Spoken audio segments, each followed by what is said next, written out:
This is the High School Crossfire. Welcome back. Dear panel, one of the point of clashes has been on the term recent, where we come as team affirmative and we said that recent, we take it as the early 2000s, because we're saying the motion, reading that this house believes that the recent executive appointments were to satisfy. We're saying that it has to be able to see an observable trend. We have to see that the appointments, we have to compare whether the appointments were to interest the president or to interest the citizens. But by them coming up and giving us only last week's appointments, we're seeing that they're basing the entire case on predictions. Why? Because these are merely claims, because there's no justification as to whose interests have been satisfied so far. So therefore, they have changed their motion and are making it, this house believes that the recent executive appointments are going to satisfy the president's political interests and not where to satisfy the president's political interests. Secondly, they also come up and bring an example of Balaam,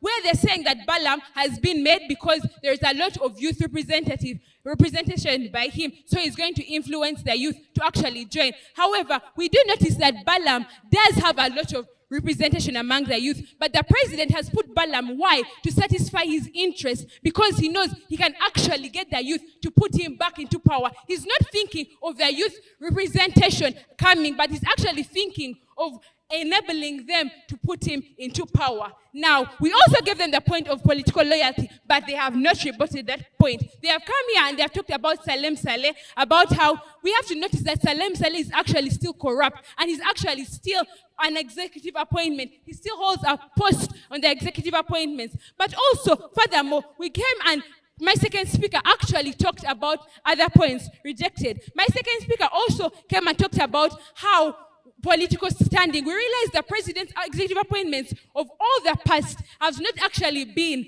to promote the citizens' interests, what they call service delivery. We take an example of, if you're in line with the president's power, the president, we are going to see that he's going to grant you the post in the executive. But if you're not in line, however much you have service delivery, example, Miriam Matemba, she was actually providing services, but because he was against the standing, because he was against the president's power, she was actually removed. Therefore, they do not present to us how service delivery is actually being maintained in their case. We also come here and we say that he's actually doing this for his reputation, because they do come and talk about service delivery, but we give them a point of transparency and not accountability, because people have actually been removed from their places in office, but what are they? They are still actually, they have not been prosecuted, they have not actually been taken to jail, and the funds have not actually been recovered. Therefore, we do see that although he's trying to remove these people, although he has removed corrupt people, the citizens' interest, it is not actually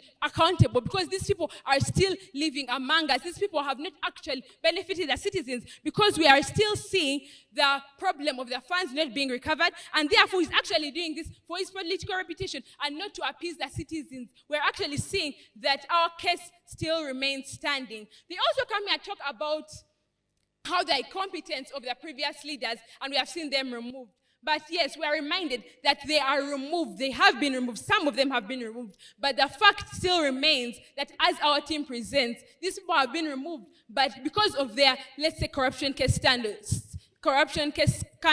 but they have not actually been removed, actually been held accountable. So therefore, we actually, as team affirmative, come to show that the recent executive appointments were not to satisfy the interests of the citizens, but rather to satisfy the president's political interests. I beg to rest my case. So, first and foremost, there is no point to cowardice in this resolution. And therefore, I encourage you to ask me questions. So, panel, note that the executive appointments that are made from time to time depend on the problems that the current is facing at a given point in time. For example, that's why we see that people are selected into the cabinet so that they run certain policies. Now, that is why in the early 2000s and the early 90s, we had a cabinet that was largely militarized, because Uganda was facing problems with rebels. So they wanted to run security policies, and that's why they kind of appointed such cabinets. And I believe that security is actually largely in the interest of the citizens, not the president. Now, panel, let us move to what they say. They told us that from the early 2000s to currently, but they don't notice that Governments have been changing. Now they tell us that people have been put in position to keep the president in power. They don't tell us how these appointments play part in keeping the president in power. They only show us that if they don't support the president, then he gets to remove them or something of the sort, which is largely not required in this debate. What they have to show us is how these different appointments play part in keeping the president in power as per his interest. Now, Pano, they also tell us that these things were actually to satisfy, not to satisfy as we are debating. But now, Pano, if they were to satisfy and they actually satisfy the president's interest, what is the reason of him changing it from time to time? Meaning they're already satisfied and that's the group that he actually needs to maintain. Pano, that actually doesn't stand in today's debate. Now they tell us that they talk of someone who was sacked because he was incompetent for the job. We feel the incompetence of this individual was actually failure to actually go ahead and deliver services to the citizens. So that is in the interest of the citizens. So the president going ahead to sack such an individual was in the interest of the citizens, not his own personal interest. Now they come and tell us corruption, and they tell us how corruptive people who support the president have kept in power. But now, Pano, notice that corruption officials have from time to time been sacked from power. We have the recent example of Agnes Nandutu and the group.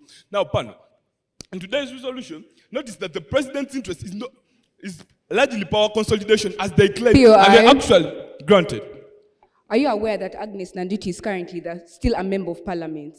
Pano, we are talking of executive appointments, not membership of parliament. So Pano, this clearly shows you that the president wanting to keep himself in power or something of the sort still also lies largely in the hands of the citizens. Because guess what? Uganda is a democratic nation, meaning whether the president wants to keep himself in power or not, he will still be voted by the people. So meaning if he wants to keep himself in power and he still actually achieves it, it's still in the interest of the citizens because they keep him in power. We keep voting every now and then. So Pano, that point still does not stand because Uganda is largely a democratic nation. So if he wants to keep himself in power, he has to satisfy the interest of the citizens so that they keep him in power. So that point was also wrong, Pano. Now let us move to the citizens of the interest. Now we told you that the interests of the citizens are largely service delivery. Now we show you how these individuals that were selected or adopted to join the cabinet were critics of the government. So they know where the problem is and they have the practical solutions. Now the president bringing them onto the cabinet is just to help him because they have the solutions anyway. So it's just to help him solve those problems, giving them the authority to go ahead and solve the problems, Pano. Now we tell you how these individuals have the ability to come up and deliver the services. We talk of Muhoozi's qualification, his experience and all that. We talk of Balaam himself being able to interact with the youth, so he knows the problems they face. So he will run policies that satisfy the interests of the youth, which is actually largely in the interest of the citizens. Now, Pano, as I said earlier, these cabinets change from time to time based on the problem in the status quo. In our status quo, we provided poor service delivery and youth involvement. Now, we show you how these different how these appointments have satisfied service delivery and youth involvement because it's the current problem. Now we show you that in the early 2000s, the problem was actually rebel groups, and that's why the cabinet was largely militarized. It was never in the interest of the president, but rather in the interest of the citizen. I beg to rest my case. This is the High School Crossfire. We'll be back in a minute.